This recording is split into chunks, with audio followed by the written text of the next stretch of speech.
الكتاب الفاتحة. أعوذ بالله من الشيطان الرجيم. بسم الله الرحمن الرحيم. الحمد لله رب العالمين الرحمن الرحيم مالك يوم الدين إياك نعبد وإياك نستعين اهدنا الصراط المستقيم صراط الذين أنعمت عليهم غير المغضوب عليهم ولا الضالين amin amin ya rabbal alamin. Assalamualaikum warahmatullahi wabarakatuh. Insyaallah petang ni kita sambung lagi daripada surat Al-Insan, menceritakan tentang manusia yang telah diciptakan oleh Allah dari golongan hamba Allah yang mendapat rahmat daripada Allah, lalu ia melakukan segala kebaikan di dunia untuk kebaikan hari akhirat yang kekal abadi. Dan insyaAllah wasil qiraatil Quran fil masa ada ayat yang ke-27 kerana minggu lepas kita dah habis sampai 26. Ya, so petang ni kita masuk 27. Betul kan? 25 Ustazah. Ha? 25 ya ke? Ustazah mana? Kita minggu lepas sampai mana? Sorry, maaf 26 ya. Kita bukan 27, kita rasanya ya. Bukan 27. Ya, 26. Kejap ya, saya tengok. Rasanya 26 Umi dah terangkan sebab Umi ingat solat tahajud yang Umi masukkan dengan surah Al-Muzammil dan surah Al-Mudaththir. Betul kan? Sebab kalau nak cerita yang tahajud ni, fasjud ni, sujudlah kamu kepadanya dan bertasbihlah kamu kepadanya pada waktu malam yang panjang. Yang tu dikaitkan dengan surah Al-Muzammil dan surah Mudaththir. So insya-Allah petang ni kita masuk ayat yang ke-27. Ya. Kalau kita tadaburkan Al-Quran ini, dia rujuk tadabur di antara satu surah dengan satu surah atau di antara Al-Quran dengan hadis. Ya. Okay, insyaAllah Ustazah Munawwarah silakan membaca Al-Quran pada ayat yang ke-27 dari surah Al-Insan insyaAllah. Tafadhali ya ukhti. A'udzu billahi minasyaitonir rajim. Bismillahirrahmanirrahim. Innaha yuhibbunal ajilata wa yadharuna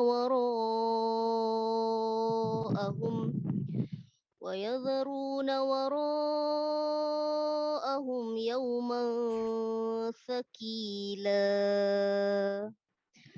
Dan dengan apa keadaan pun maka pada sebahagian dari waktu malam sujudlah kepada Tuhan dengan mengerjakan sembahyang, dan seboleh-bolehnya bertasbihlah memujinya dengan mengerjakan sembahyang tahajud pada sebahagian yang panjang dari waktu malam. Anak Umi ayat 27 anak Umi. Salah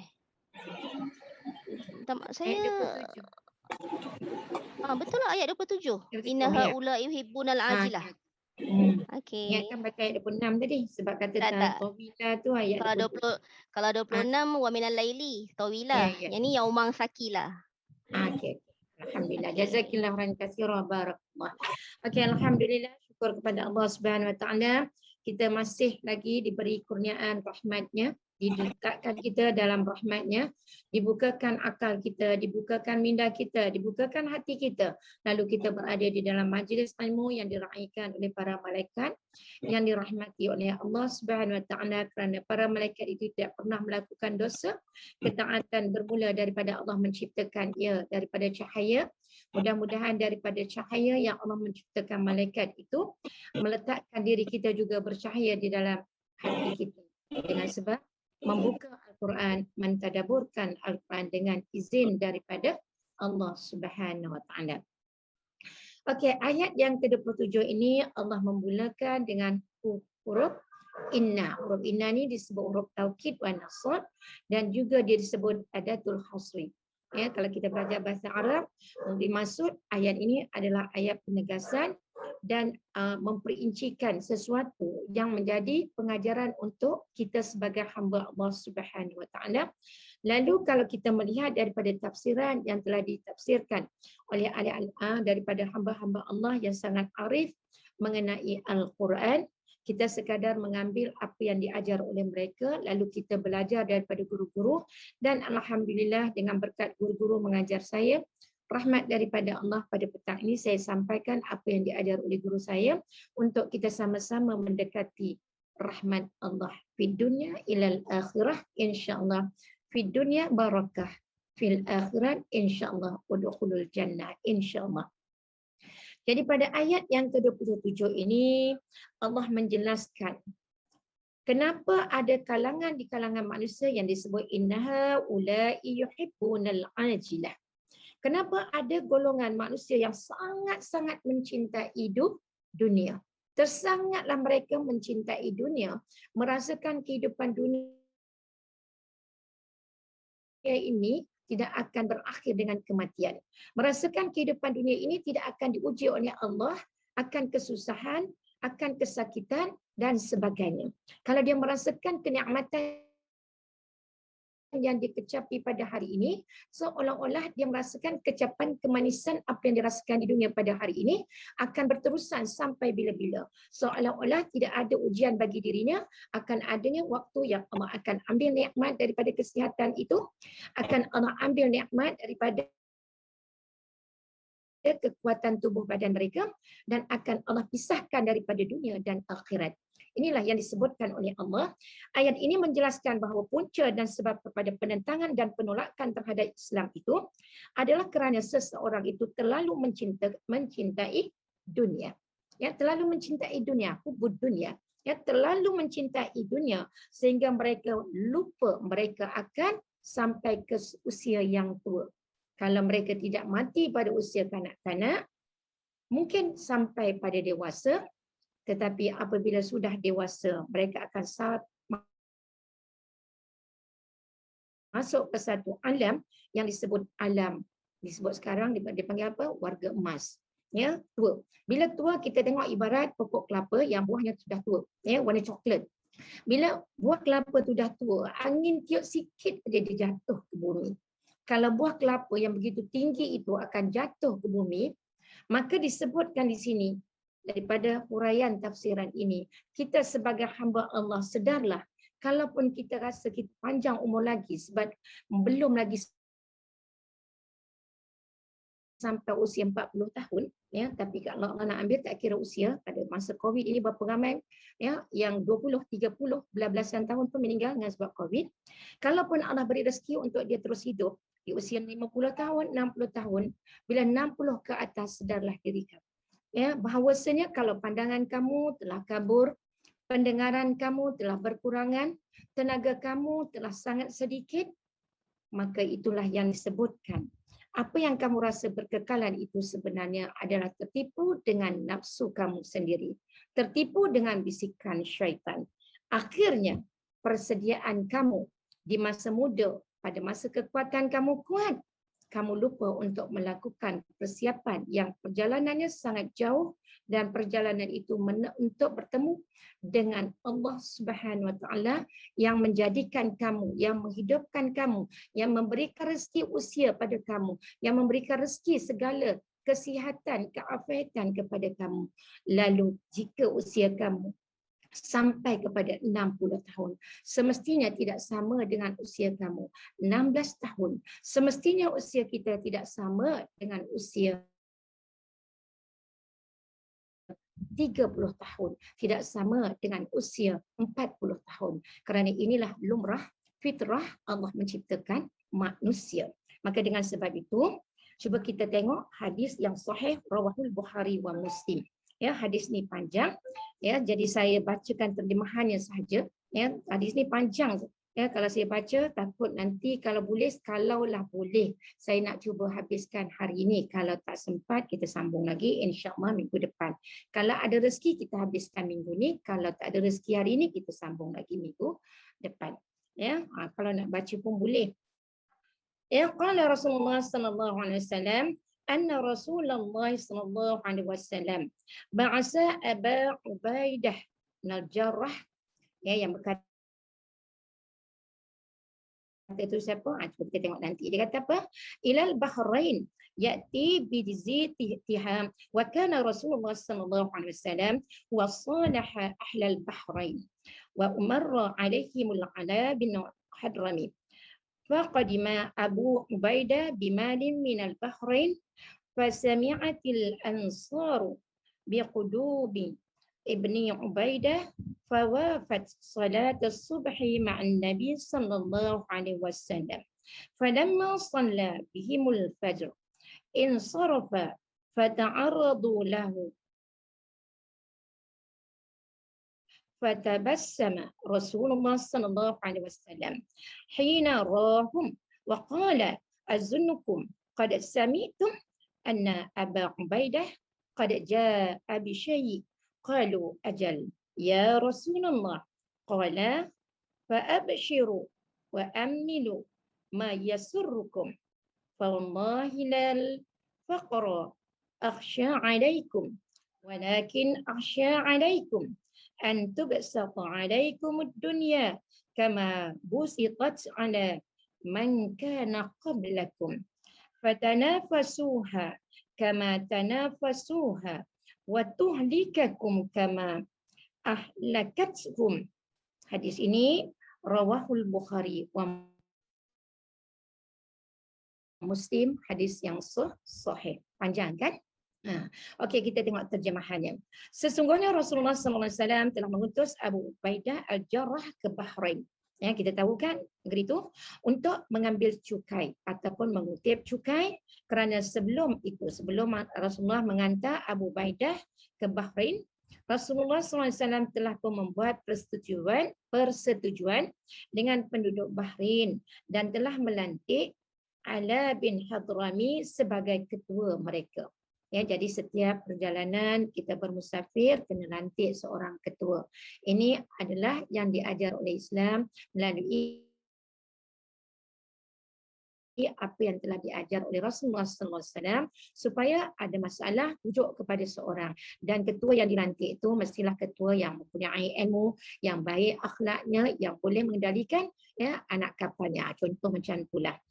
Maka pulanglah Abu Ubaidah dengan membawa harta daripada Bahrain. Setelah dihantar ke Bahrain ya untuk memungut cukai atas persetujuan yang telah dimeteri di antara Bahrain dengan Rasulullah SAW, pergi dan kembali semula bertemu dengan Rasulullah.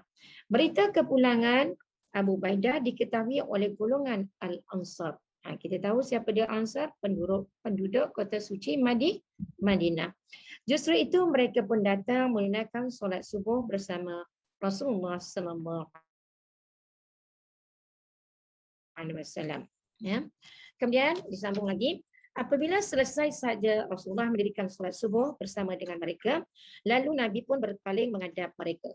Mereka pun saling menghadap Rasulullah, maka tersenyum Rasulullah sallallahu alaihi wasallam ketika melihat gelagat mereka dan berkata, ialah Rasulullah melihat gelagat sahabat umatnya.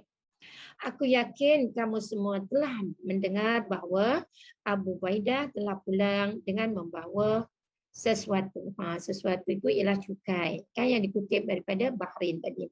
Lalu mereka pun menjawab, ya sangat wahai Rasulullah. Maknanya memang mereka benar-benar tahu Abu Ubaidah telah kembali bertemu dengan Rasulullah, ya, kembali semula ke kota suci Madinah. Maka bersabda Rasulullah sallallahu alaihi wasallam, yang ni yang perlu kita ambil pengajaran peringatan daripada hadis yang panjang tadi. Ini peringatan wasiat daripada Rasulullah kepada kita umat Rasulullah sallallahu alaihi wasallam. Dengar elok-elok, ambil perhatian, catat betul-betul. Apa kata Rasulullah sallallahu alaihi wasallam yang mengetahui bagaimana kehidupan umatnya, sama ada yang bersama dengan Rasulullah, apatah lagi yang telah ditinggalkan oleh Nabi Muhammad sallallahu alaihi wasallam. Ini kata-kata Rasulullah. Bergembiralah dan berhati-hatilah dengan apa yang mengembirakan kamu. Maka demi Allah, bukanlah kefakiran yang paling aku takut menimpa kamu.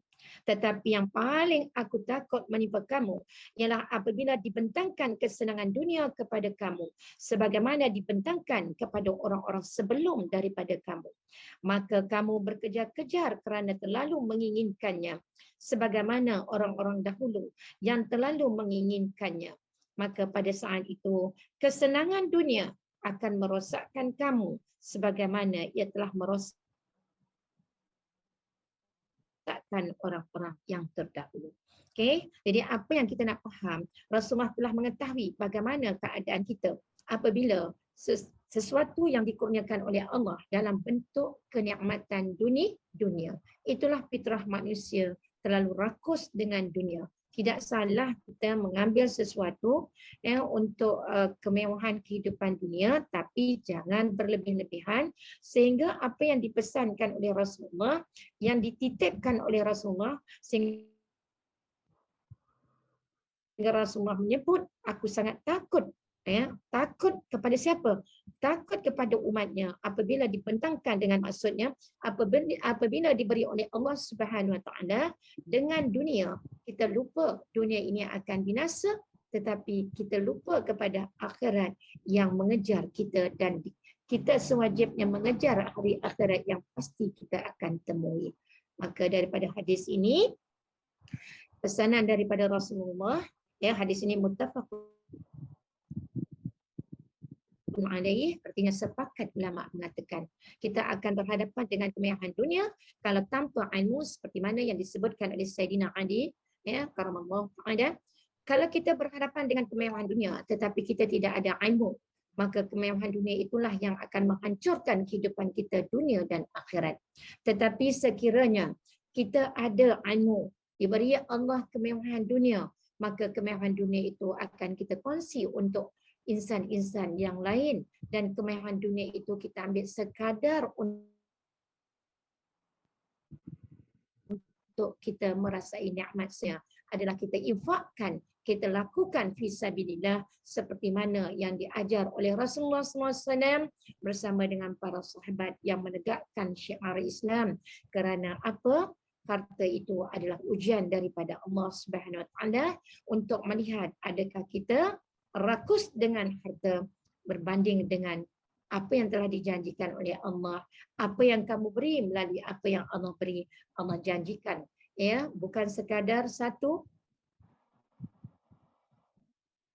tetapi 10, bukan sekadar 10, 70, bukan sekadar 70, 700, bukan sekadar 700, malahan berlipat-lipat kali ganda. Maka daripada hadis ini, ayat yang ke-27 ini, jangan kita terlalu mengejar dunia, tetapi kejarlah akhirat yang kekal abadi. Sekiranya kita mengejar dunia tanpa mengingati hari akhirat, kita akan binasa, dibinasakan oleh nafsu sendiri, dibinasakan oleh syaitan yang senantiasa menggiring kita ke neraka Allah Subhanahu Wa Taala. Maka dengan sebab itu, setiap hari kita mohon perlindungan daripada Allah Subhanahu Wa Taala supaya apa yang Allah rezekikan kepada kita, kita tidak menjadi golongan minal musrifin, orang yang melampaui batasan daripada apa syariat yang telah diajarkan oleh Allah dan Rasulnya. Seperti mana yang disebutkan innaha ulai yuhibbunal ajilah tadi, daripada ayat yang ke-27 tadi, siapakah yang dimaksudkan dengan orang-orang yang cintakan kesenangan dunia ini?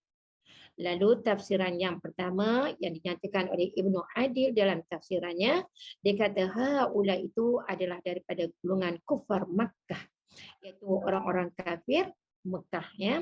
Mereka kufur kepada Allah dan berpaling daripada ajaran apa yang disampaikan oleh Rasulullah sallallahu alaihi wasallam semata-mata kerana kecintaan mereka terhadap dunia, kesenangan dunia, yang mereka lupa kehidupan dunia itu pasti akan berakhir dengan kematian. Setiap sesuatu apa yang Allah beri pasti akan dipertanggungjawabkan ke atas diri mereka. Sama jugalah kalau disebut golongan kufar Mekah, itu sebagai satu ibrah daripada Allah kepada Rasulullah dan kepada kita. Pengajaran daripada apa yang dinyatakan ayat 27, kalau itu disebut golongan kufar, kita juga Takut kita tergolong daripada orang yang terlalu mencintai dunia sehingga apa yang Allah beri lupa untuk kita salurkan kepada jalan akhirat.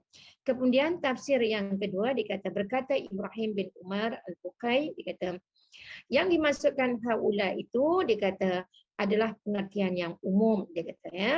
Iaitu dia kata siapa dia haula itu ya. Haula itu adalah isim isyarah kan. Orang-orang yang lalai daripada melaksanakan perintah Allah. Dia bukan kata setakat kufar Makkah saja.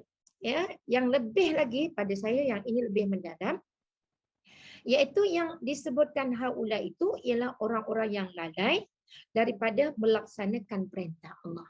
Tak kiralah dia Muslim, tak kiralah dia kafir, siapa saja kalau kafir sudah semestinya engkar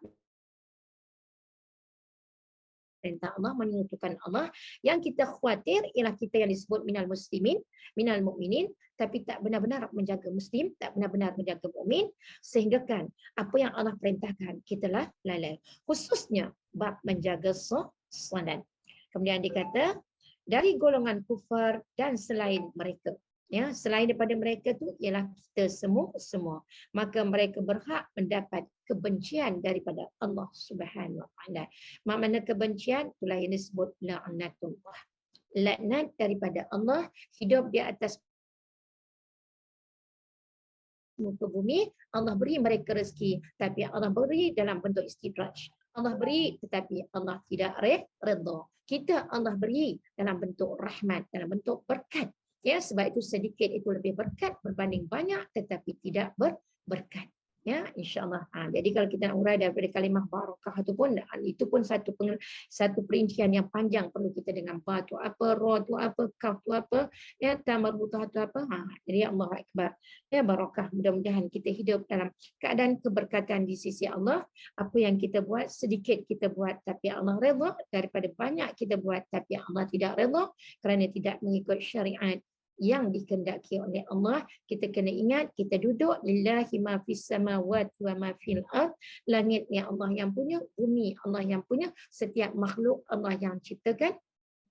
Maka wajiblah atas diri kita mensyukuri nikmat daripada Allah dan ingat nikmat yang Allah beri bukannya hidup selama-lama tetapi yang pasti nikmat yang Allah beri kita syukuri untuk dapat nikmat yang kekal abadi, iaitu sehingga kita mendapat rahmat dijemput oleh Allah ke dalam syurganya dengan rahmatnya, kerana kita sedikit kita syukuri banyak terlebih lagi. Kemudian disebutkan yauman saqila, berkata Ibnu Ashur, dia kata apa? Hari yang amat berat, saqil, ya, berat. Yaumah tu hari yang sangat berat, iaitu hari qiyamat. Ya, hari yang amat berat itu ialah menceritakan tentang hari qiyamat, hari kehancuran. Ya, tidak ada lagi dunia ini, hancur. Ia disifatkan dengan berat berdasarkan kaedah pinjaman bahasa kerana kedahsyatan yang berlaku pada hari itu daripada kesusahan dan bala bencana. Maka ia seperti sesuatu yang berat, tidak termampu dipikul oleh hamba-hambanya. Ya, siapa dia hamba Allah? Kitalah. Maka azab di hari akhirat itu sangat berat dan sifatnya kekal. Di antaranya dikatakan, ya, kemudian disebut di sini api yang berganda-ganda panasnya yang diceritakan oleh, ya, siapa? An Abi Hurairah radhiyallahu an. Apa kata Abu Hurairah, yang hadis itu disebutkan oleh Rasulullah SAW, didengari oleh Abu Hurairah. Ya, dia kata apa? Anna Rasulullah sallallahu alaihi wasallam qala narukum juz'un min sab'in juz'a min nari jahannam. Qila ya Rasulullah in kanat laka fiyatan qal fussilat alayhinna bitis'atin wa sittin juz'an kulluhunna mislu harriha. Allahu akbar. Na'udzubillahi min zalik. Rawahul Bukhari. Daripada Abu Hurairah radhiyallahu anhu bahawa Rasulullah sallallahu alaihi wasallam bersabda, api kamu di dunia ini ada satu juzuk. Satu juzuk terlalu sedikit. Satu juzuk saja daripada 70 juzuk daripada api neraka Allah Subhanahu Wa Taala. Dikatakan, wahai Rasulullah, sesungguhnya api dunia ini sudah memadai untuk membakar mereka yang derhaka. Berkata Nabi, dilebihkannya ke atas api dunia dengan 69 juzuk dan kepanasan setiap juzuk api neraka seperti kepanasan api dunia. Apa yang kita nak faham daripada apa yang dinyatakan oleh Rasulullah SAW dan dalam bentuk hadis yang sahih, yang jelas tidak perlu dipetikaikan, yang berada di atas dunia ini hanyalah 1% daripada kepanasan bahang api neraka Allah Subhanahu Wa Taala. Yang berbaki di mana? Di hari akhirat. 1% daripada api neraka Allah mampu menerangi seluruh alam ini. Yang mampu memanaskan seluruh makhluk Allah di atas muka bumi Allah ini. Sebab itu kita kata kalau api itu kecil, kita jadikan satu bahan. Tetapi kalau api itu sudah besar, dia menjadilah lawan. Jadi dengan sebab itu, takutilah azab yang telah disediakan oleh Allah Subhanahu Wa Taala. Kalau kita berada di luar sana pada siang hari kepanasan cahaya matahari, kita tak mampu. Kita pakai payung, kita menyorok di bawah pokok, kita berlindung di merata tempat. Itu di dunia 1%. Yang matahari itu begitu jauh sekali daripada kepala kita pun panas yang teramat sangat. Kalau panas-panas masuk cari aircon, Allahu Akbar. Ini berbakinya di mana? Allah sediakan kepanasan itu bakinya daripada 1% itu. 1% kat dunia, 99%. Ataupun 1 juzuk daripada dunia, 69 juzuknya di neraka Allah Subhanahu Wa Taala. Jadi apa yang kita nak faham dekat sini, janganlah kita terlalu gairah dengan kehidupan dunia. Kerana kehidupan dunia ini pasti akan berakhir dengan kematian. Jangan terlalu kita mengejar kekayaan dunia kerana pasti kekayaan itu kita tinggalkan. Jangan kita terlalu menyayangi anak sehingga apa yang diinginkan oleh anak kita turutkan tanpa kita mengikuti apa yang dikehendaki oleh Allah Subhanahu Wa Taala. Kadang-kadang saya sedih tengok dia keluar dengan anak tak menutup aurat, rambutnya berkala-kala. Allahu Akbar. Kita tengok pun rasa kesian sangat-sangat. Ya, jangan kita bersekongkol dengan dosa-dosa anak. Kalau kita nak keluar dengan anak, janji. Boleh saja kita keluar dengan anak, tetapi dengan syarat, ada syaratnya. Apa syaratnya? Tolong selamatkan ibu di hari akhirat. Tolong selamatkan ibu daripada bakaran neraka Allah Subhanahu Wa Taala. Ya, kalau kamu tak ikut cakap ibu, berarti kamu engkar perintah Allah. Apa yang ibu cakap kepada kamu bukan daripada nafsu ibu, tetapi ia adalah daripada Al-Quran, daripada hadis. Tolong selamatkan ibu dan selamatkan diri kamu. Ku anfusakum wa ahlikum nara. Kita bukan nak hidup bergembira sekadar di dunia, tetapi kita nak hidup kekal abadi di dalam syurga bersama dengan anak-anak kita, bersama dengan keluarga tercinta, bersama dengan seluruh rakan-rakan seperjuangan kita yang menegakkan syiar Islam, insya-Allah. Kemudian takutilah neraka Allah. Kemudian disebut lagi, dia kata lagi daripada Abu Hurairah lagi, dia kata, ya, saya bacakan aja ya, dia kata apa? Qala Nabi sallallahu alaihi wasallam, inna ahwana ahli an-nar azaban yawm al-qiyamah la rajulun tuda'u fi akhmadi qadamati jamratun yaghli minha dima'u. Rawahul Bukhari. Daripada Numan dikata radhiyallahu anhu, katanya bersabda Nabi sallallahu alaihi wasallam, sesungguhnya ahli neraka yang paling ringan azab siksaan yang pada hari kiamat nanti adalah seorang lelaki yang diletakkan batu kecil di lekuk tapak kakinya, maka menggelegak otaknya. Siapakah dia? Dia adalah bapa saudara kesayangan Rasulullah sallallahu alaihi wasallam, iaitu Abu Talib. Kalau Abdul Muttalib itu datuknya, ya, bapa saudara kesayangan Rasulullah yang mati dalam keadaan tidak beriman kepada Allah. Ya, sebab itulah kalau kita tengok siapalah kita, namun kalau kita imbau kembali kepada sejarah Rasulullah SAW, bukannya apa yang Rasulullah sebut itu, yang Rasulullah minta kepada Allah itu, Allah tak dengar. Allah dengar, tapi Allah nak bagi tahu hidayah mutlak milik Allah. Innaka la tahdi man ahbabta, walakinallaha yahdi man yasha. Ya, kamu tak mampu nak beri hidayah kerana hidayah itu milik Allah Subhanahu Wa Taala. Ya, jadi hidayah ni terbagi kepada dua, satu mutlak daripada Allah Subhanahu Wa Taala, satu lagi yang kita kena usahakan melalui pengajian pembelajaran kesungguhan kita melalui majlis-majlis yang membawa kita ke dalam keredaan Allah Subhanahu Wa Taala, di mana ada bicara tentang Al-Quran, di mana ada bicara tentang hadis. Duduklah kita bersamanya untuk kita dapat ketenangan dunia dan berakhir ketenangan yang kekal abadi di syurga Allah Subhanahu Wa Taala nanti, insya-Allah. Okey, seterusnya dia kata minuman yang menyeksakan bukan menghilangkan dahaga. Ya, kita nanti insya-Allah kalau habis ada rezeki kita nanti kita sambung dengan satu surah yang baru, iaitu insya-Allah saya rasa saya nak buat surah Az-Zumar. Ya, kerana kalau kita tengok surah Al-Insan ini banyak cerita tentang syurga. Ya, jadi kalau kita dah ada syurga, terlalu seronok dengan syurga, tapi kita tidak diperingatkan tentang azab neraka Allah, kita takut kita juga khawatir mereka dengan keseronokan. Justru itu insya-Allah kalau habis surah Al-Insan ini, saya ingat dan kalau setuju saya nak buat surah Az-Zumar. Az-Zumar itu banyak menceritakan tentang kenapa kita dihumban ke dalam neraka Allah Subhanahu Wa Taala. Bukan kita, orang lain. Insya-Allah kita bersuzan dengan Allah, kita akan berbahagia, dijemput oleh Allah dengan rahmat-Nya, dipimpin oleh para malaikat, udkhulu bisalam, insya-Allah. Ya. Jadi nanti insya-Allah kalau habis nantilah ya. Lalu dikatakan daripada Abu Hurairah radhiyallahu anhu, Nabi SAW bersabda, dinyalakan api neraka selama 1000 tahun. Ya, selama 1000 tahun. Kalau hadisnya disebut di atas tu.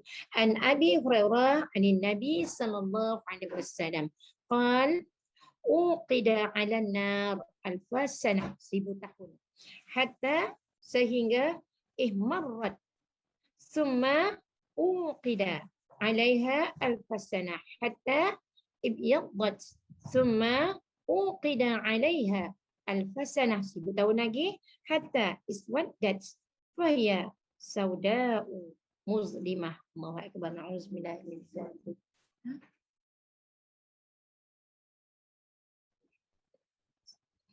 Dia kata apa? Daripada Abu Hurairah radhiyallahu anhu, daripada Nabi sallallahu alaihi wasallam bersabda, dinyalakan api neraka selama 1000 tahun. Ini cerita bagaimana Allah menciptakan neraka. Bagaimana Allah menceritakan. Hadis ni diriwayatkan oleh Tirmizi. Ya, hadis riwayat Tirmizi. Jadi tak perlu dipertikaikan. Memang inilah keadaan Allah menciptakan neraka. 1000 tahun ya, daripada Abu Hurairah radhiyallahu anhu, daripada Nabi sallallahu alaihi wasallam sabdanya, dinyalakan api neraka itu selama 1000 tahun sehinggalah menjadi merah semerah-merahnya. Ya, kemudian dinyalakan lagi 1000 tahun sehingga menjadi putih seputih-putihnya. Kemudian dinyalakan lagi 1000 tahun sehingga menjadi hitam yang sangat gelap. Itu disebut iswaddat. Ya, iswaddat itu wazan 6 huruf. Ya, belajar juga kena belajar bahasa Arab. Kena belajar bahasa Arab. Saya tak berhenti belajar bahasa Arab ni. Ya, supaya dapat tadabbur Al-Quran, belajarlah sampai selagi mana Allah bagi kita rezeki belajar je. Ya, bayar ke tak bayar ikut je. Insya-Allah ya. Jadi itulah bagaimana keadaan Allah nak menyeksa ya orang yang engkar perintah Allah di dunia, dan dibagi tahu Rasulullah dok sebut ya bagaimana keadaan Allah menciptakan neraka, maknanya 3000 tahun. 3000 tahun bertukar-tukar warna, merah jadi putih, putih jadi hitam. Sebab itulah yang dihumban ke dalam neraka itu, apabila dihumban ke dalam neraka dah tak kenal lagi siapa dia. Sebab apa? Sudah digulung dengan asap yang sangat hitam. Ya, hitam tapi sangat-sangat panas. Allahu Akbar. Kemudian dikatakan, minuman yang menyeksakan bukan menghilangkan dahaga. Kita minum, insya-Allah hilang dahaga. Tetapi mereka minum bertambah seksa. Daripada Abu Hurairah radhiyallahu anhu, daripada Nabi sallallahu alaihi wasallam katanya, sesungguhnya air yang sangat panas dicurahkan ke atas kepala mereka. Allahu akbar, Allahu akbar. Dicurahkan. Dikata apa di sini? Dikata qal tu Rasulullah sebutlah, innal hamima Ya, kita tahu apa maksud hamim, air yang sangat panas. La yusabu, ya, dicurahkan ke mana? Ala ru'usihim, ke atas kepala mereka. Allahu akbar. Air panas curah atas kepala. Membayangkanlah. Sesungguhnya air yang sangat panas dicurahkan ke atas kepala-kepala mereka. Maka air itu menembusi sehingga sampai ke perut dan mengambil segala isi yang ada dalam perut sehingga keluar menembusi kedua tapak kakinya. Ya, maka hancur lebur seluruh tubuhnya. Kemudian diulangkan lagi siksaan itu tanpa berhenti. Allahu Akbar. Na'udzubillahi min dzalik. Ya Allah, lindungilah kami semua yang berada dalam majlis ilmu pada petang hari ini daripada dijirus kepala kami dengan air sampai kepada kaki, tembusnya. Maknanya air itu tidak mengalir ke badan, terus daripada kepala masuk ke dalam kepala, masuk ke dalam perut sampai kepada kaki. Maknanya daripada ubun-ubun kepala kita diseksa oleh Allah sampai ke hujung jari kaki kita. Ya Allah, ya Rahman, ya Rahim. Kalaulah tidak takut lagi, tak tahulah saya nak cakap. Ya, tak tahulah saya nak cakap. Hadisnya terlalu banyak pada ayat 27 ini, terlalu banyak hadis sahih dibagi tahu. Ya, kemudian daripada Umamah, ya, daripada Abu Umamah, daripada Rasulullah sallallahu alaihi wasallam, dia kata pada mentafsirkan firman Allah, dan ia diberi minum dari air yang keluar dari tubuh ahli neraka. Keluar kat kaki tadi, daripada kaki keluar tadi, kemudian dibagi minum kepada penghuni neraka. Agak-agak larat tak? Hari tu kita tengok siapa tu yang jadi ayah pin ke apa ke? Kalau kita ingat ayah pin, ya, orang jiwa basuh kaki dia minum. Kita tengok geli geleman nak muntah-muntah kan? Ini disebut. Yes, yang air tadi dari kepala sampai ke kaki tadi, kemudian air itu diberi minum kepada ahli neraka. Allahu Akbar. Ia meminumnya dengan terpaksa. Ya, bukan minum dengan kehendak hati, tapi dengan sebab kehausan yang bersangatan, maka minum air itu. Air daripada hujung kaki ahli neraka tadi sama-sama keluar daripada hujung kaki tadi, kemudian air itu pula diminum, bukan nak minum tetapi terpaksa meminumnya. Ia meminumnya dengan terpaksa dan hampir-hampir tidak dapat diterima oleh tekaknya kerana busuknya, dan ia didatangi penderitaan maut dari segala arwah. Na'udzubillahi min zalik. Ya Allah, ya Rahman, ya Rahim. Ya, minum terpaksa, bukan nak minum. Ya, artinya di sini Allah dah azab. Tadi Allah azab masuk air dalam kepala kita. Kemudian Allah nak bagi tahu kita kalau dah daripada tubuh badan sendiri pun tak mampu, kepala sampai hujung kaki. Kemudian Allah nak bagi tahu Allah menghina mereka. Air itu kotor, air itu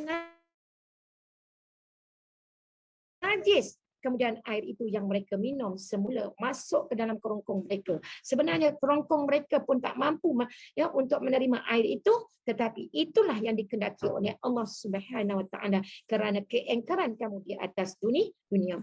Ya, dahlah tu air tu busuk sangat-sangat. Air tu busuk sangat-sangat, tetapi kita minum juga. Ya, terpaksa minum. Nak tunjuk bagi tahu kenapa kamu minum juga. Di dunia Allah larang kamu buat dosa, tapi kamu buat juga dosa. Ya, Allah larang kamu buat dosa, tapi kamu buat juga dosa. Akhirnya ketika kamu berada di dalam neraka, kamu tak mampu nak minum air yang kotor, air yang najis, air yang busuk itu, tetapi kamu minum juga. Inilah satu penghinaan daripada Allah yang mengazab hamba-hambanya yang engkar perintah Allah. Wahai sahabat yang dikasihi Allah Subhanahu Wa Taala, mudah-mudahan daripada hadis ini jelas untuk kita segera meninggalkan apa yang dilarang oleh Allah Subhanahu Wa Taala. Lakukanlah kebaikan dengan segera. Mudah-mudahan kebaikan yang kita lakukan mengelakkan diri kita daripada apa yang disebutkan oleh baginda Nabi Muhammad sallallahu alaihi wasallam ini. Kemudian dikata didekatkan air itu ke mulutnya dalam keadaan ia membencinya. Ya, dia bukan nak minum tapi terpaksa minum. Benci, mana dia nak minum air kotor, air najis, busuk tu. Dan apabila didekatkan air itu kepadanya, maka ia membakar dan memasak rusakkan wajahnya dan gugur kulit kepala dengan bulunya. Nauzubillahi min dzalik. Allahu akbar. Ya, takutnya saya apabila menyebut hadis ini, ya, air tu kita minum terbakar balik. Ya, terbakar balik. Allah. Tolonglah, jomlah kita tinggalkan. Jangan lagi buat tinggalkan perkara yang elok ni. Tinggalkan segera. Tinggalkan segera. Tapi kita je yang dengar, memang kita dah tinggalkan lama-lama dah. Tapi yang lain tu tak nak dengar, tak nak duduk dalam majlis ilmu. Maka dengan sebab mereka tak dengar, mereka terus menerus dalam perkara kemaksiatan. Dengan sebab mereka melakukan kemaksiatan, maka musibah itu datang untuk semua manusia. Bila Allah turunkan musibah, tak kena kepada mereka seorang, tak kena kepada golongan mereka saja. Maka dengan sebab itu, wajib atas diri kita mengajak mereka yang masih lagi tidak mahu melakukan kebaikan, segera melakukan kebaikan. Ta'muruna bil ma'ruf wa tanhauna 'anil munkar. Segera kita ajak mereka melakukan kebaikan. Mudah-mudahan negara kita baldatun thayyibatun ghafurur rahim, benar-benar mendapat keampunan dan mendapat rahmat daripada Allah Subhanahu Wa Taala. Mudah-mudahan ada rezeki untuk kita, ya, bergerak melangkah ke kota suci Mekah, ke kota suci Madinah. Semestinya orang yang selalu menginginkan untuk menyempurnakan rukun Islam yang kelima sangat-sangat berhajat untuk segera pergi ke tanah suci Mekah bagi menyempurnakan rukun Islam yang kelima. Dan bagi mereka yang telah mendaftar umrah dan telah membayar pun sangat-sangat menantikan saat-saat untuk dibuka semula, ya, iaitu dibebaskan semula oleh Allah Subhanahu Wa Taala untuk kita bergerak dengan lebih aman, dengan lebih selamat, lebih terang. InsyaAllah kita doa semoga Allah mengabulkan doa kita yang sedang diuji lagi oleh Allah. Mudah-mudahan dengan keberadaan kita yang masih lagi menegakkan syiar Islam, mudah-mudahan doa kita didengari oleh Allah dan segeralah kita mengajak kaum keluarga kita untuk segera mentaati perintah Allah supaya tidak ada di kalangan keluarga kita yang tadinya diberi, kepalanya digirus air, masuk dari kepala, masuk tembus sampai ke kaki, kemudian air itu kita minum walaupun kita tak nak. Jadi mudah-mudahan keluarga kita semuanya dapat minum air yang daripada 4 batang sungai yang kita telah bicara sebelum daripada ini, insya-Allah. Apabila dia meminumnya, maka ia memutuskan dan menghancurkan segala tali perut dan isinya sehingga keluar melalui duburnya. Allahu Akbar, Allahu Akbar. Bang, jangan ketuk batu bang, boleh dengar bising. Ya, apabila dia meminumnya, tengok, apabila dia meminumnya, maka ia memutuskan. Siapa dia memutuskan tu? Allah Subhanahu Wa Taala. Allah putuskan apa dia? Bukan sekadar Allah putuskan, Allah hancurkan segala tali perut yang berada di dalam perutnya. Sehingga hancur, ya, iaitu tali perutnya dan isi perutnya keluar melalui duburnya. Allahu Akbar. Minum air itu keluar dekat dubur, hancur urat-urat perut, isi-isi perut semuanya hancur. Allah berfirman, dan diberi minum dari air yang mengelegak sehingga menjadikan isi perut mereka hancur. Dan Allah berfirman lagi, dan jika mereka meminta pertolongan kerana dahaga, mereka diberi pertolongan dengan air seperti tembaga cair yang membakar mereka. Amatlah buruk minuman air itu.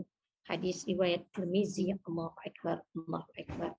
Dan yang ketiga disebutkan di sini daripada ayat yang ke-27 ini banyak dihuraikan melalui hadis.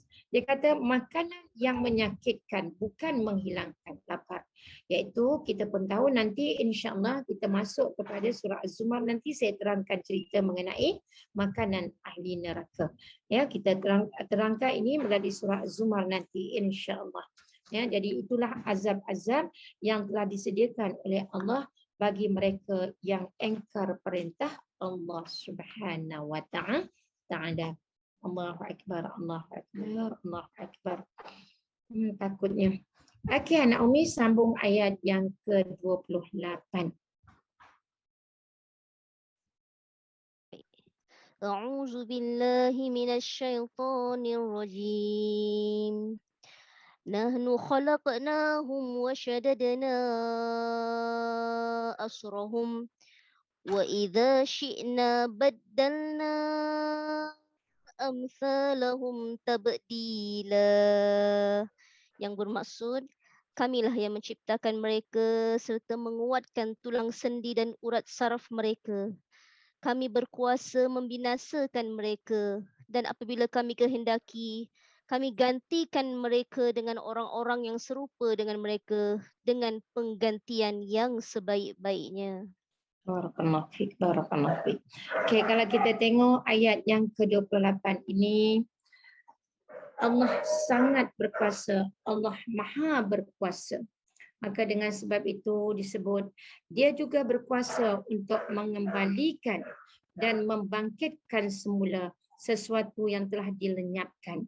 Ya, jadi apa yang Allah sebutkan pada ayat 28 tadi yang dibacakan oleh Ustazah Munawarah tadi, Allah yang menghidupkan kita, Allah yang mematikan kita, dan Allah juga yang membangkitkan kita, dan Allah juga yang kita akan temui untuk membicarakan segala apa yang telah kita lakukan di atas dunia ini.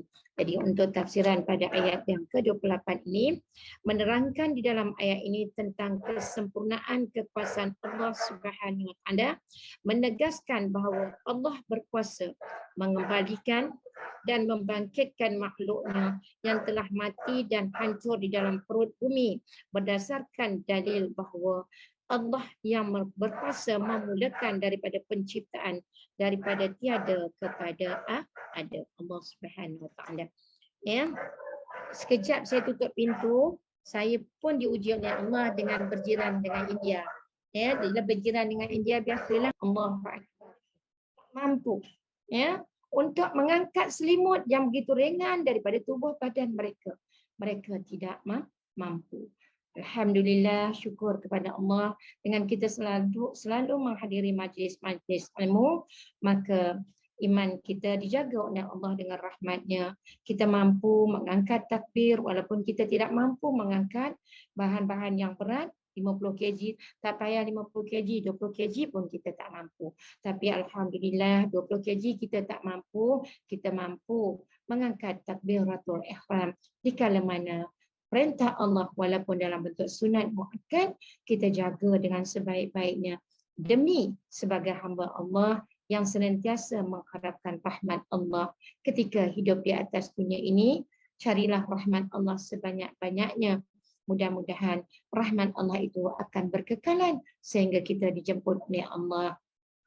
Justru itu saya untuk ayat ini, apa ni Tuan Haji, tolong pergi kepada surah Al-Hasyr juzuk yang ke-28 ayat Kak Siza, bukan Tuan Haji, Kak Siza. Oh, Kak Siza, pergi Fiza, Umi panggil dia Fiza. Pergi juzuk 28 surah Al-Hasyr ayat 18 sampai 20. Ya. 28 ya. Juzuk yang ke-28 surah Al-Hasyr ayat 18 sampai 20.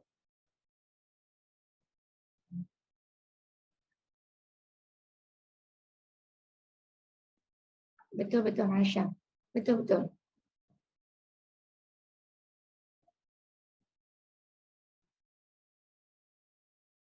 Okey, sementara nak cari ayat terlambat. Dah. Yang ya ayyuhalladzina amanu ke? Sahih. Okey, Ustazah, tolong bacakan tanpa tengok tu pun memang kita dah hafal insya-Allah dengan ayat surah. Suka apa? Okey, baca. Satu ayat je. Ayat 18 sampai? Baca 18 sampai 20 insya-Allah. Dia gandengan 18, 19, 20. Daripada ya ayyuhalladzina amanu taqullah. Baik. A'udzubillahi minasyaitonirrajim. Ya ayyuhalladzina amanu taqullaha wal tanzur nafsum ma qaddamat lighadin wattaqullah innallaha khabirum bima ta'malun. Maksud sekali? Ya. Wahai orang-orang yang beriman, Bertakwalah kepada Allah dengan mengerjakan suruhannya dan meninggalkan larangannya. Dan hendaklah tiap-tiap diri melihat dan memerhatikan apa yang ia telah sediakan dari amal-amalnya untuk hari esok, iaitu hari akhirat. Dan sekali lagi diingatkan, bertakwalah kepada Allah, sesungguhnya Allah amat meliputi pengetahuannya akan segala yang kamu kerjakan. ولا تكونوا كالذين نسوا الله فأنساهم أنفسهم أولئك هم الفاسقون. Dan janganlah kamu menjadi seperti orang-orang yang telah melupakan perintah-perintah Allah, lalu Allah menjadikan mereka melupakan amal-amal yang baik untuk menyelamatkan diri mereka. Mereka itulah orang-orang yang fasik derhaka. La yastawi ashabun nari wa ashabul jannah. Ashabul jannati humul faizun.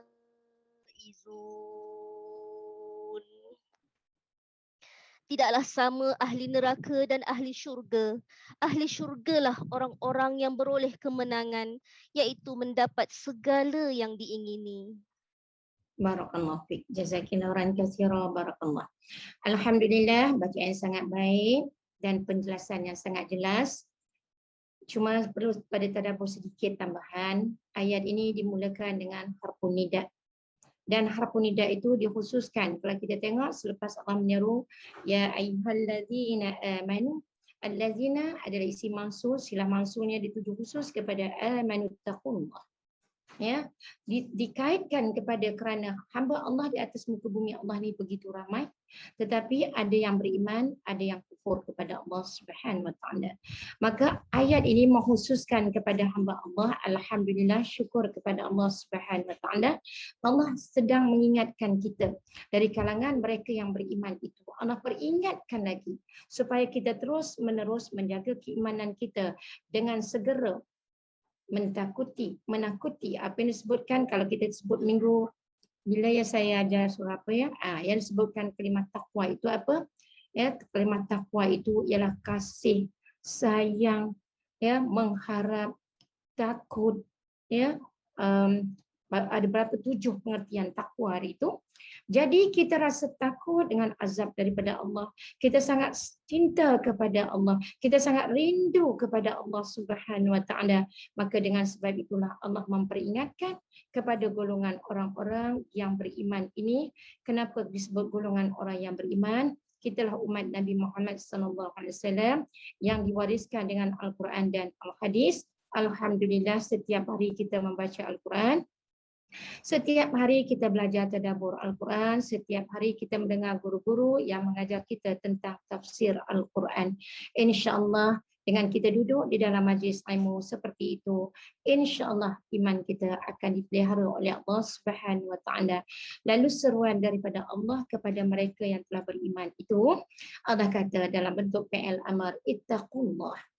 Ya, kalau kita tengok tadi amanu itu adalah fi'il madhi, fa'ilnya adalah hum itu adalah umat Nabi Muhammad sallallahu alaihi wasallam yang beriman, iaitu senantiasa kita dekat dengan Al-Quran, senantiasa kita hidup dengan sunnatullah. Allahu akbar.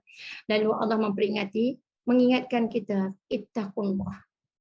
Ittaqullah, dekatkanlah diri kamu kepada Allah, jauhkanlah diri kamu daripada azab yang telah dijanjikan oleh Allah yang baru kita baca ya, 2-3 hadis kita baca tadi, 3 hadis tadi kita dah baca bagaimana siksaan mereka yang berada di dalam neraka Allah.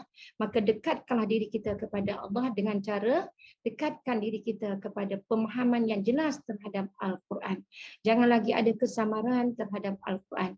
Bagaimana kita nak jadikan hidup kita jangan samar-samar lagi, kerana yang benar itu datangnya daripada Allah, yang batil itu datangnya daripada syaitan kerana kejahilan kita. Senantiasalah kita dekatkan dengan majlis-majlis ilmu, dan alhamdulillah majlis ilmu pun telah dibuka, dan alhamdulillah kelas saya yang pertama secara fizikal telah pun berlangsung di Masjid Al-Ubudiyah pagi semalam jam 10 pagi. Ya, tadabbur surah Al-Waqi'ah. Alhamdulillah, syukur ramai yang datang, alhamdulillah, tetapi kesemuanya mengikut SOP yang telah ditetapkan oleh kerajaan. Alhamdulillah. Maka pada ayat ini Allah memerintahkan, cuba tengok Allah kata, wal tanzur, ya, wal tanzur, apa yang Allah kata tu.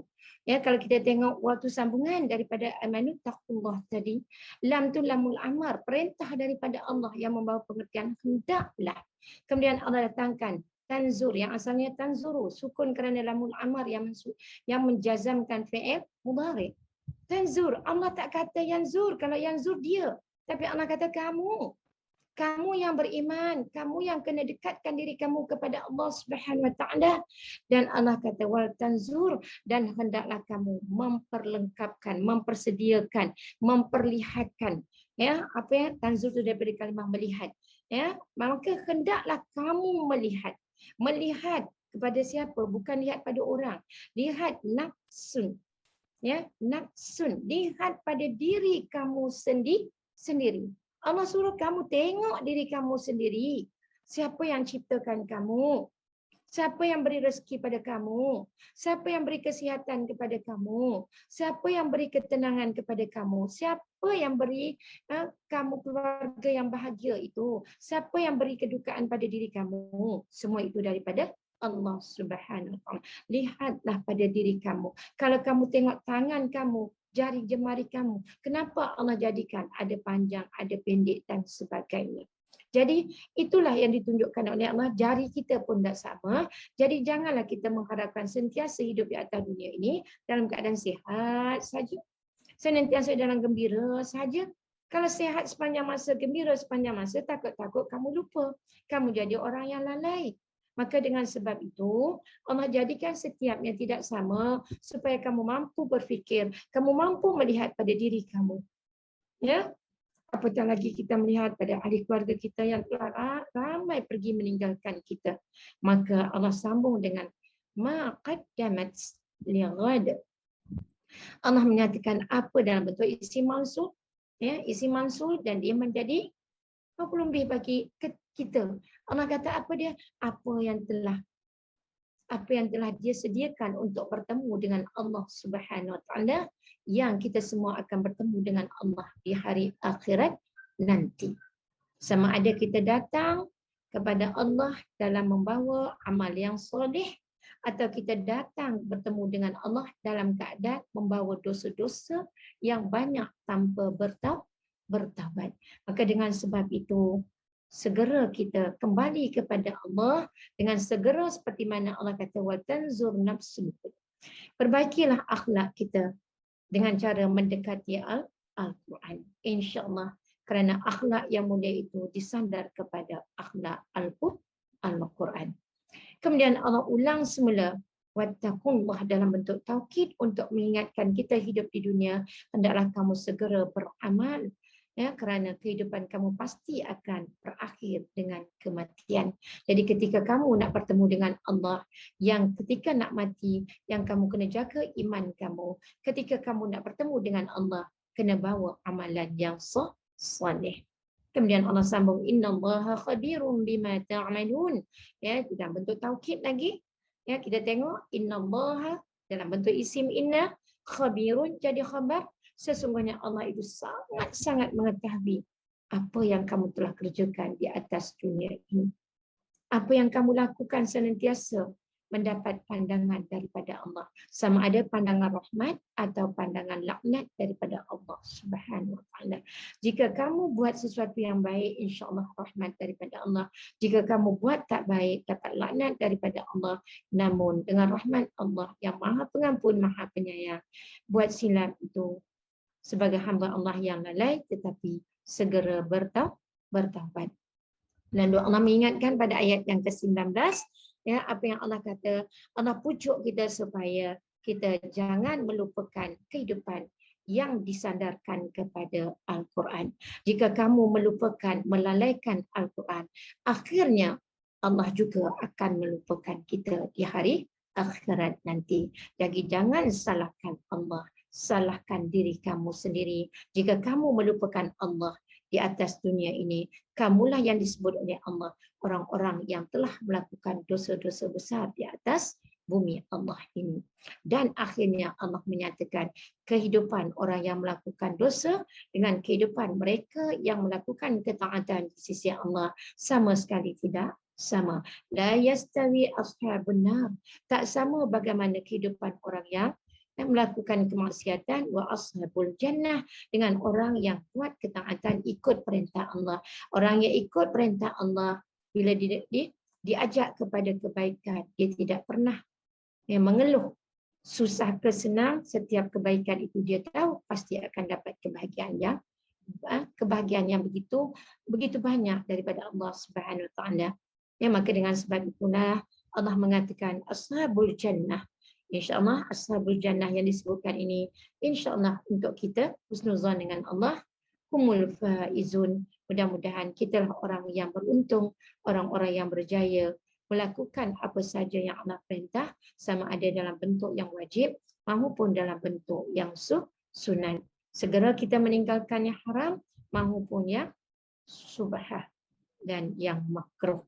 Mudah-mudahan daripada ayat yang ke-18, 19 dan 20 bukan ini huraian terperinci, secara huraian yang pendek saja saya gunakan, tetapi mudah-mudahan memperingatkan diri saya sendiri apakah persiapan bekalan yang telah saya lakukan, adakah persiapan yang saya lakukan benar-benar ikhlas kerana Allah, adakah apa yang saya buat benar-benar mengikuti syariat Allah, maka perbaikilah diri kita. Mudah-mudahan apa yang kita ucap menjadi perkataan yang mendapat pahala, apa yang kita buat dicatat sebagai amalan yang soleh, apa yang kita niat mendapat redha daripada Allah Subhanahu Wa Taala.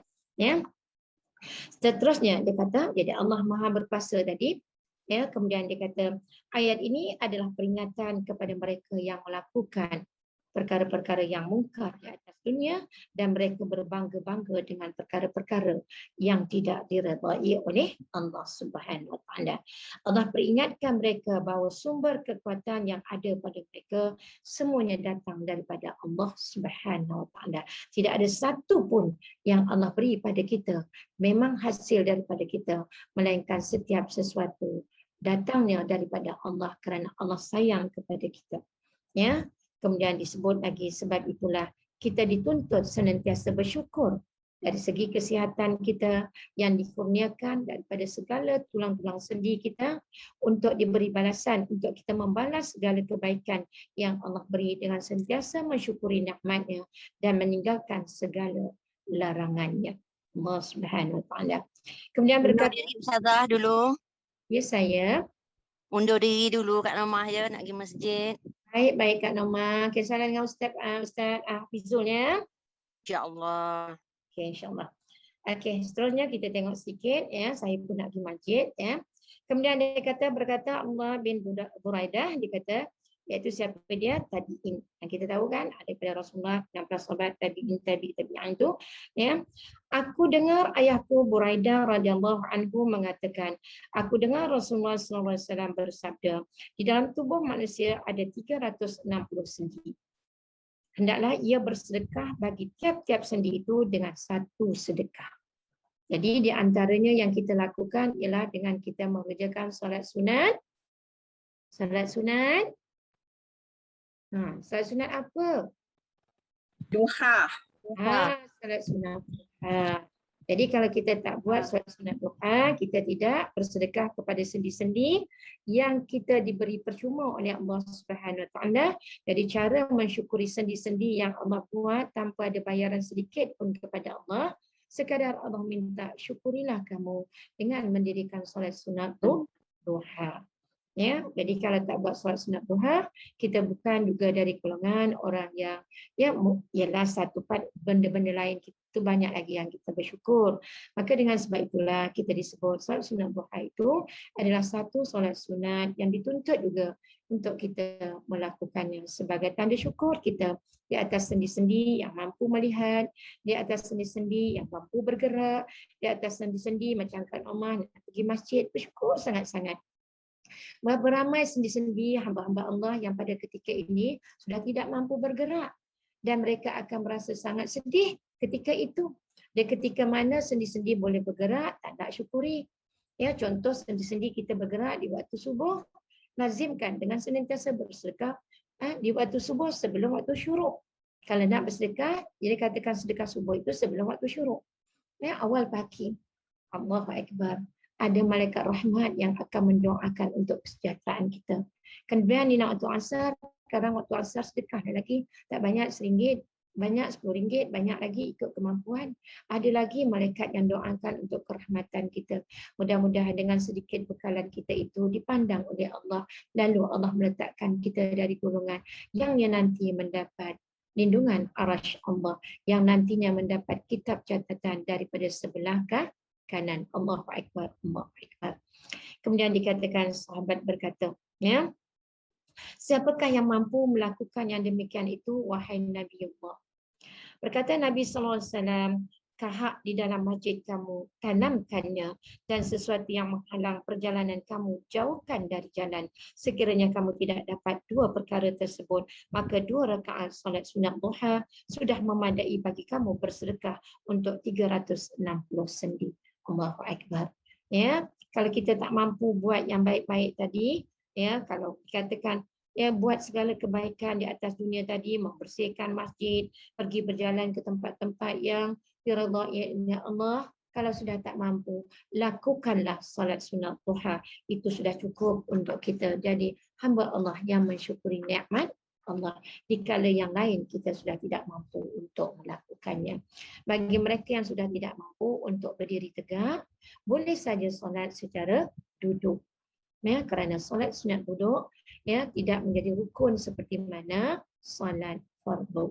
Solat sunat berdiri tegak itu bukanlah rukun, tapi tetap ganjaran tidak sama. Namun begitu bagi mereka yang uzur, ketika mereka duduk mendirikan solat dalam keadaan duduk, insya-Allah pahalanya Allah beri luar biasa. Bukan dia tak nak berdiri, tetapi keupayaan tidak mampu pada ketika itu. Tapi sengaja nak solat duduk-duduk, tenaga ada, janganlah buat hal. Ya, selagi mampu berdiri, berdirilah. Itu tanda kesungguhan.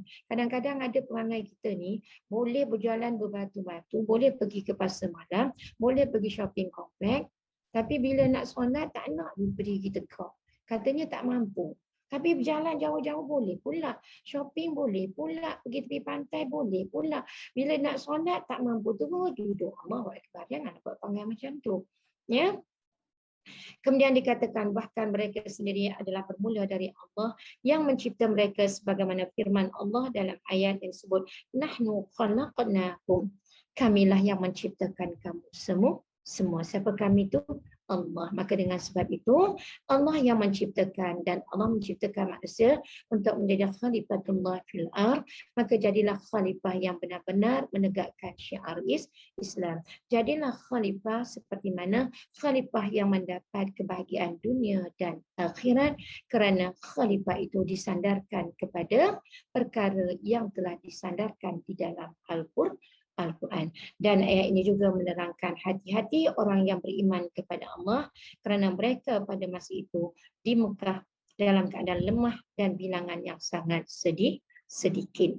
Ya, sedikit, tapi kalau dapat bantuan daripada Allah, mereka lebih kuat daripada golongan yang banyak. Ya, jadi untuk itu disebut di sini dikata bandingan ayat ini seperti mana firman Allah Subhanahu wa taala. Dia kata iyasya yuzhibukum ayyuhan nas wa ya'ti bi akhirin wa kana Allahu 'ala dzalika qadir.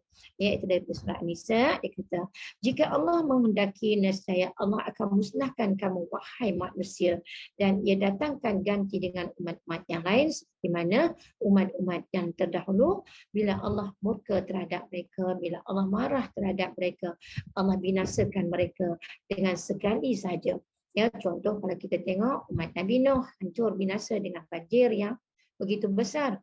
Ya, kita tengok kaum Nabi Saleh, Allah hantarkan sekali tiupan hancur binasa semua. Pun begitu kita tengok dengan kaum Hud habis semua. Ya, Semua itu menjadi pengajaran untuk kita supaya jangan kita binasakan, jangan kita melakukan perkara-perkara yang dibenci oleh Allah Subhanahu Wa Taala. Kerana bila Allah marah, Allah datangkan sekali musibah. Seperti mana keadaan yang berlaku pada hari ini. Itu bukan kemarahan daripada Allah untuk binasa seperti kaum yang terdahulu. Itu sebagai satu peringatan daripada Allah Subhanahu Wa Taala kepada kita semua. Dan firman Allah Subhanahu Wa Taala lagi dalam surah Muhammad, Allah kata wa in tatawallaw yastabdil qauman ghairakum. Ya, Allah menyatakan dan jika kamu berpaling daripada beriman kepada Allah dan bertakwa kepada Allah, maka Allah akan menggantikan kamu dengan kaum yang lain seperti mana kaum-kaum yang terdahulu. Ya, okey. Kemudian dikata dengan kalimah wasyadah dan suahum tadi, ulama tafsir menafsirkan ayat ini kepada beberapa tafsiran. Di antaranya daripada Ibnu Abbas radhiyallahu anhu, daripada Qatadah, daripada Muqatil. Dia menafsirkan dengan kalimah wasyadadna asrahum. Tadi dia kata dan kami kuatkan kerajaan mereka. Ya, jadi Allah memperkukuhkan kerajaan mereka walaupun bilangannya sedikit. Maka dengan sebab itu kita jangan khawatir bila kita nak menegakkan syiar Islam, walaupun dalam golongan yang sedikit lebih ramai yang membantah daripada yang menyertai. Yakinlah walaupun sedikit tetapi kita buat kerana Allah, pasti ada pertolongan daripada Allah Subhanahu Wa Taala, kerana setiap yang kita lakukan Allah menyaksikan, Allah bersama dengan kita. Kemudian daripada Abu Hurairah radhiyallahu anhu, Hasan Al-Basri dan Ar-Rabi menafsirkan, dia kata, dan kami kuatkan sendi-sendi dan anggota-anggota badan mereka, sebahagiannya kepada sebahagian yang lain dengan urat surat. Allahu Akbar, Allahu Akbar. Allah yang menjadikan tulang kita, Allah yang menjadikan sendi-sendi kita, maka semua itu adalah dengan pemeliharaan Allah, dengan rahmat Allah Subhanahu Wa Taala. Seperti mana malam tadi saya dekat masjid tu ada seorang makcik. Saya yakin umur dia 70 tahun lebih. Tapi datang daripada rumah ke masjid dengan berjalan kaki. Saya tanya, "Acik datang dengan siapa?" "Acik datang seorang." "Rumah acik kat mana?" "Dekat dengan rumah Ustaz Samsi." Jadi saya tahu dah rumah Ustaz Samsi tu kat mana. Kira agak jauh juga jalan kaki. Kalau rasa saya jalan kaki mungkin 10 minit. Ya, tapi mampu berjalan kaki ke masjid. Allahu Akbar. Kenapa Allah izinkan? Sebab dia senantiasa menjaga sendi-sendinya untuk sentiasa bersyukur kepada Allah Subhanahu Wa Taala. Maka dengan sebab itu, sendi-sendi itu dijaga oleh Allah Subhanahu Wa Taala dan Allah kurniakan sendi-sendi yang kuat untuk mereka dan mereka dapat rahmat daripada Allah sehingga mampu melakukan perkara yang ya Allah jalan kaki cik malam. Balik lagi jalan kaki. Allahu Akbar. Saya naik motor dengan suami. Kalau tak salah ada motor, saya suruh suami saya hantar dia. Ya, saya jalan kaki, saya naik motor. Macam mana nak bawa acik tu? Ya, tapi saya yakin mungkin ada orang lain tu. Allahu Akbar. Inilah rahmat daripada Allah Subhanahu Wa Taala. Bila Allah berkehendak, dia tidak mengira usia. Ya, 70 tahun lebih mampu berjalan ke masjid, solat maghrib bersama imam, solat isyak bersama imam. Balik lepas pukul berapa, balik ke rumah sendirian, bukan ada suami telah meninggal. Allahu Akbar, Allahu Akbar. Kemudian tunggu sekejap daripada Ibnu Abbas radhiyallahu anhu menisbatkan tubuh mereka ini sesungguhnya yang paling tinggi di kalangan mereka adalah 100 hasta dan yang paling rendah adalah 60 hasta. Ya, ini golongan orang-orang dahulu yang kita tengok contoh daripada kaum Ad dan sebagainya tu. Ya, jadi kalau kita tengok kaum yang terdahulu tak sama dengan kaum umat Nabi Muhammad sallallahu alaihi wasallam. Ya, umat-umat yang terdahulu badannya besar-besar, sasa-sasa. Ya, tapi bila Allah datangkan musibah, semuanya binasa.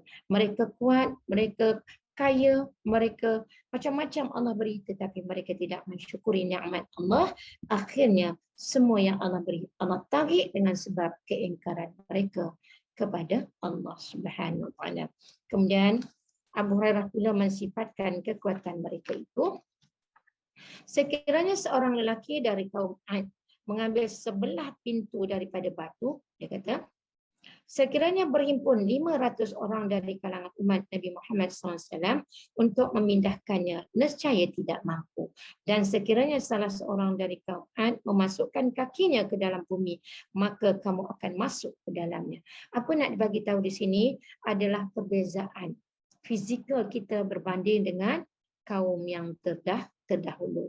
Namun apa yang nak disampaikan di sini, berita gembira, walaupun mereka besar, tinggi, kuat dan sebagainya, kita kerdil, kita kecil, namun demi rahmat Allah yang mengutuskan seorang wama arsalnaka illa rahmatan lil alamin, iaitu Rasulullah SAW, yakinlah ya, kita lebih dahulu mendapat rahmat Allah kerana kita terlebih dahulu yang akan mendapat syafaat daripada baginda Nabi Muhammad SAW.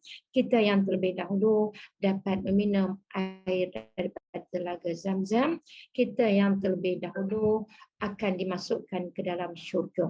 Kerana apa? Kerana keimanan kita yang senantiasa dekat dengan Al-Quran, yang senantiasa dekat dengan Rasulullah SAW, tidak pernah berhenti. Setiap hari kita mengucapkan selawat Allahumma salli ala Sayyidina Muhammad wa ala alihi wa sahbihi ajma'in. Ashhadu an la ilaha illa anta wa astaghfiruka wa atubu ilaihi. Bismillahirrahmanirrahim. Wal 'asr innal insana lafi khusr illa alladhina amanu wa 'amilus salihati wa tawassaw bil haqqi wa tawassaw bis sabr. Allahumma faqihna fid din wa 'allimna ta'wil walhamdulillahi rabbil alamin. Mohon